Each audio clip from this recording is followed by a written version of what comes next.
Mənim oğlum heç vaxt öz yaşıdlarından yola gedə bilmir. Nə vaxt baxırsan ya özündən balacalarla gedib oynayır, ya da ki böyüklərlə söhbət eləyir. Məsələn, qonaq getmişik, evdə bunun yaşına uyğun uşaqlar var. Onlarla heç vaxt oynamaz. Bir də baxıram ki, gedib evin balaca uşağı ilə oynayır, deyir, gülür.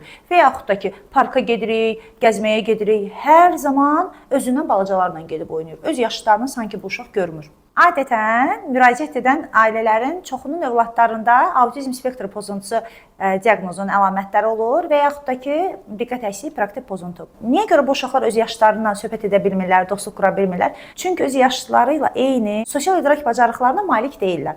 Onlar qədər çevik düşünə bilmirlər, onlar qədər problem həll etmə bacarıqları yoxdur və yaxud da ki, onlar kimi dərin düşünə bilmirlər. Özündən balacalarla niyə oynayırlar? Çünki burada qaydalar daha bəsitdir, oyun qaydaları daha primitivdir.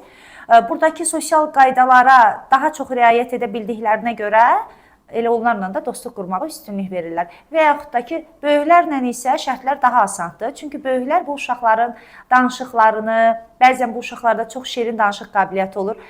Onları qəbul edirlər, özlərindən yaşda kiçik kimi görürlər və söhbətləri də böyüklərlə alınır. Belə bir durumlarda nə etmək lazımdır? Əlbəttə ki, bu zaman uşaqlara sosial bacarıqları öyrətmək lazımdır yaşlarına uyğun.